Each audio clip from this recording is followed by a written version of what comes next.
ಆತ್ಮೀಯ ದೈಹಿಕ ಶಿಕ್ಷಣ ಶಿಕ್ಷಕ ಬಂಧುಗಳು ಮತ್ತು ಪ್ರೇಕ್ಷಕ ಮಿತ್ರರೆಲ್ಲರಿಗೂ ನಮಸ್ಕಾರ. ನನ್ನ ಹೆಸರು ಗುರು ಎಚ್ ಅಂಬಿಗರ್ ಅಂತ ಹೇಳಿ. ನಾನು ದೈಹಿಕ ಶಿಕ್ಷಣ ಶಿಕ್ಷಕ ಮೊರಾರ್ಜಿ ದೇಸಾಯಿ ವಸತಿ ಶಾಲೆ ಆಶಾಪುರ ರೋಡ್, ರಾಯಚೂರು.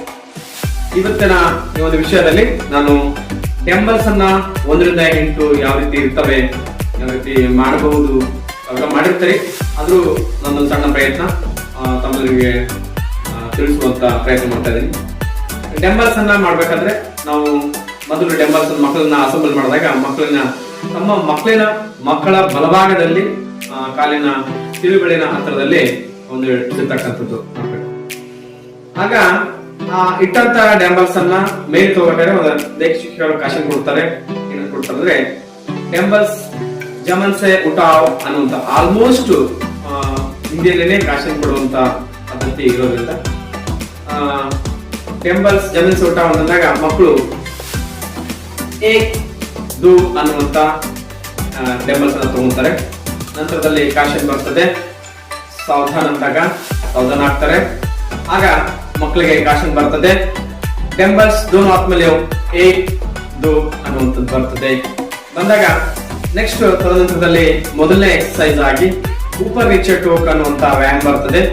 ಉಪರ್ ನೀಚೆ ಟೋಕ್ 4 ಎಣಿಕೆ ಕ್ರಮದಲ್ಲಿ ಮೊದಲು ತೋರಿಸೋದಾದ್ರೆ ಮೊದಲನೇ ಕ್ರಮದಲ್ಲಿ ಹಂತದಲ್ಲಿ ಏಕ್ ಅನ್ನುವಂಥದ್ದು ಮೇಲೆ ಹೋಗ್ತದೆ, ದು ಅನ್ನೋದು ಕೆಳಗೆ ಹೋಗ್ತದೆ, ಟಿ ಅನ್ನೋದು ಮತ್ತೆ ಮೇಲೆ ಹೋಗ್ತದೆ, ಚಾರ್ ಅಂದ್ರೆ ಸಾವಧಾನ ಸ್ಥಿತಿಗೆ ಬರ್ತೀವಿ. ಹೀಗೆ ಮುಂದುವರೆದು ಕಂಟಿನ್ಯೂಸ್ಲಿ ಮಾಡೋದಾದ್ರೆ ಏಕ್, ದೋ, तीन, 4, 5, 6, 7, 8, 8, 7, 6, 5, 4, 3, रुक जाओ. ಮೊದಲ ಎಕ್ಸರ್ಸೈಸ್ ಉಪರ್ ಚಟಕ ಆಗಿದೆ. ಎರಡನೇ ಎಕ್ಸರ್ಸೈಸ್ ಇವಾಗ ಆಗಿ ಪಿಚ್ ಟೋಕ್ ಅನ್ನುವಂಥದ್ದು ಮಕ್ಕಳಿಗೆ ಸಾವಧಾನ ಕೊಟ್ಟು ಈಗ ಆಗಿ ಪಿಚ್ ಟೋಕ್ 1, 2, 3, 4, 5, 6, 7, 8, 8, 7, 6, 5, 4, 3, रुक जाओ. ಈಗಾಗಲೇ ಉಪರ ಚಟೋ ಆಗಿ ಪಿಚ್ ಟೋಕ್ ಆಗಿದೆ. ಮೂರನೇ ಎಕ್ಸರ್ಸೈಸ್ ಕಮಾಜ್ ಟೋಕ್ ಮತ್ತು ಮಕ್ಕಳಿಗೆ ಎಕ್ಸ್ಪ್ಲೇನ್ ಮಾಡಿ ಅವ್ರಿಗೆ ಹೇಗೆ ಮಾಡೋದು ಒಂದ್ಸಲ ಟೀಚರ್ ತೋರಿಸಿದ್ಮೇಲೆ ಅವರಿಗೆ ಸಾವಧಾನ ಕೊಟ್ಟು ಸಾವಧಾನ ಆದ ತಕ್ಷಣನೇ ಈಗ ಉಪರ್ ರೀಕ್ಷೆ ಕಮಾಜ್ ಟೋಕ್ ಬೇರೆ ಮಾಡಿ ಫಸ್ಟ್ ಎಕ್ಸರ್ಸೈಸ್ ಮಾಡೋದಲ್ಲ, ಉಪರ್ ರೀಕ್ಷೆ ಟೋಕ್ ಮಾಡೋದು ಅದೇ ರೀತಿನೇ ಕಮಾಜ್ ಟೋಕ್ ಮಾಡ್ತಕ್ಕಂಥದ್ದು.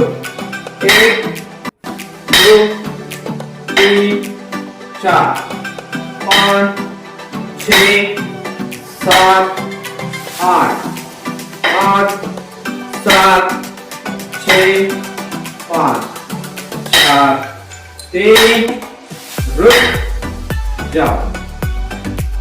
ಈಗಾಗಲೇ 3 ಎಕ್ಸರ್ಸೈಸ್ ಮುಗಿದಿದೆ. ಈ 4ನೇ ಎಕ್ಸರ್ಸೈಸ್ ಅಡಲ್ ಆಗೆ ಟೋಕ್ ಅನ್ನುವಂತ ಎಕ್ಸರ್ಸೈಸ್.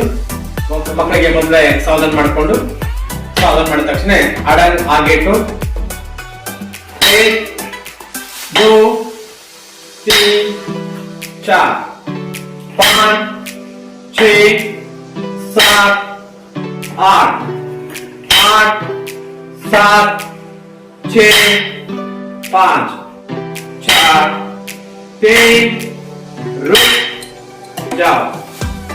ಸ್ನೇಹಿತರೆ, ಈಗ ಈಗಾಗಲೇ ಅಡಂಗ್ ಆಗಿ ಟೋಕ್ ಆಗಿದೆ. ಈಗ ಅಡಂಗ್ ಬಾಜು ಟೋಕ್ ಅನ್ನುವಂತ ಡಂಬಲ್ಸ್ ಅನ್ನು ಮಾಡಬೇಕಾಗ್ತದೆ. ಮಕ್ಕಳಿಗೆ ಸಾವಧಾನ ಕೊಟ್ಟು ಸಾವಧಾನ ತಕ್ಷಣ ಅಡಂಗ್ ಬಾಜು ಟೋಕ್ 1, 2, 3, 4, 5, 6, 7, 8, 8, 7, 6, 5, 4, 3, रुक जाओ. ಈಗಾಗಲೇ ಅಡಂಗ್ ಬಾಜು ಟೋಕ್ ಮಾಡಿದ್ವಿ. ಈಗ ದೈನೆ ಬಾಯಿ ಟೋಕ್ ಅನ್ನುವಂಥದ್ದು ನಮ್ಮ ದೇಹದ ಸ್ಥಿತಿಯನ್ನ ದೈನೆ ಮತ್ತು ಬಾಯಿ ಮಾಡಿ ಮಾಡುವಂತ ವ್ಯಾಯಾಮ ಆಗಿರೋದ್ರಿಂದ ಅದಕ್ಕೆ ದೈನೆ ಬಾಯಿ ಟೋಕ್ ಅನ್ನುವಂತ ಹೆಸರು ಬಂದಿರಬೇಕು. ಈಗ ಮಕ್ಕಳಿಗೆ ಎಲ್ಲರಿಗೂ ಸಾವಧಾನ ಸ್ಥಿತಿಗೆ ಬಂದ ತಕ್ಷಣನೇ ಈಗ ಕಾಶನ್ ಬರ್ತದೆ.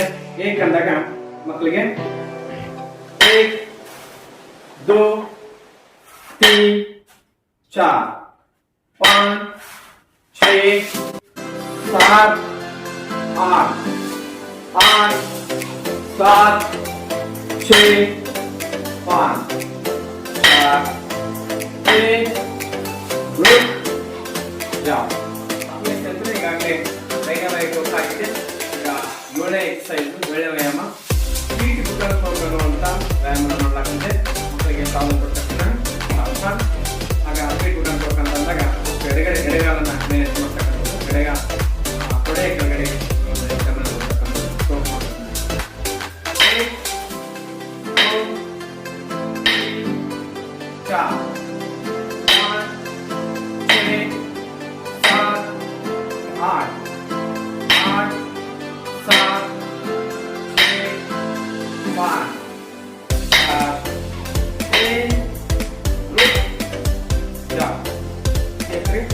ಈಗಾಗಲೇ 7 ವ್ಯಾಯಾಮಗಳನ್ನು ಮಾಡಿದ್ದೀವಿ. 8ನೇ ವ್ಯಾಯಾಮ ಚೌಕಟ್ಟು ಅನ್ನುವಂಥದ್ದು 4 ದಿಕ್ಕುಗಳ ಕಡೆಯಿಂದ ಮಕ್ಕಳಿಗೆ ಮಾಡಿಸ್ತಕ್ಕಂಥದ್ದು. ಮೊದಲನೇದಾಗಿ ಮಾಡ್ತೇವೆ ಸಾಧನ ಪುಟ್ಟ ಸ್ಥಿತಿಗೆ ಬರಬೇಕು. ಸಾಧನ ಆದ ಸ್ಥಿತಿಯಿಂದ ಈಗ ಮೊದಲನೇ ಪುಟ್ಟಿಂದ ಆರಂಭ ಆಗ್ತದೆ.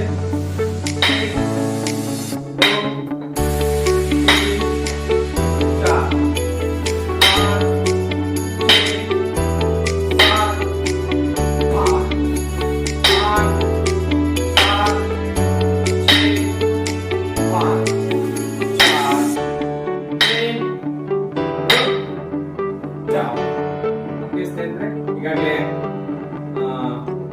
1 ರಿಂದ 8 ವ್ಯಾಯಾಮಗಳನ್ನ ಅಂದ್ರೆ ಡಂಬಲ್ಸ್ ವ್ಯಾಯಾಮಗಳನ್ನ ನಮಗೆ ಈ ವಿಡಿಯೋ ಮೂಲಕ ಹೇಳಲಾಗಿದೆ.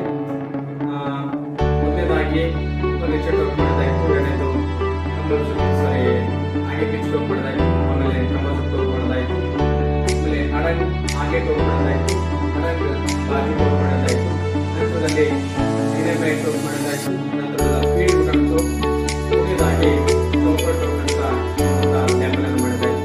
ಈಗ ಕೆಲಸಲ ಏನಾಗ್ತದೆ ಶಾಲೆಗಳಲ್ಲಿ ಡಂಬಲ್ ಇರಲಿಕ್ಕಿಲ್ಲ. ಆಗ ಡಂಬಲ್ ಇರಲಿಲ್ಲ ಅಂದ್ರೂ ಕೂಡ ಏನಾಗ್ತದೆ ಡಂಬಲ್ ಇಲ್ಲದೆ ಕೂಡ ಹಾಗೆ ನಾವು ಮಾಡ್ತಕ್ಕಂಥದ್ದನ್ನು ಮಾಡ್ಬೋದು. ಹೇಗೆಂದ್ರೆ ಸಾಧಾರಣ ಮಕ್ಕಳಿಗೆ ಡಂಬಲ್ ಅದಾವ ಅಂತ ಕಲ್ಪನೆ ಮಾಡ್ಕೊಂಡು ನಾವು ಹೀಗೆ ಡಂಬಲ್ ಇದ್ದಾನೆ ನಾವು ವ್ಯಾಯಾಮನ ಮಾಡಿ ತೋರಿಸ್ಬೇಕಂತ ಮಾಡ್ತಕ್ಕಂಥದ್ದು. ಆಮೇಲೆ ಇಲ್ಲಿ ಹಾಗೆ ಪಿಚ್ ಮಾಡ್ತಕ್ಕಂಥದ್ದು. ಈ ಡಂಬಲ್ ಇದಾವ ಅನ್ಕೊಂಡು ನಾವು ಮಕ್ಕಳಿಗೆ ಮಾಡಿ ತೋರಿಸ್ತಾ ಕೂಡ ಮಕ್ಕಳು ಏನಾಗ್ತಂದ್ರೆ ಹೊಸದನ್ನ ಮಾಡಿದೀನಿ, ಹೊಸದನ್ನ ಕಲಿಸ್ತೀನಿ, ಕಲ್ಕೊಂಡಿದ್ದೀನಿ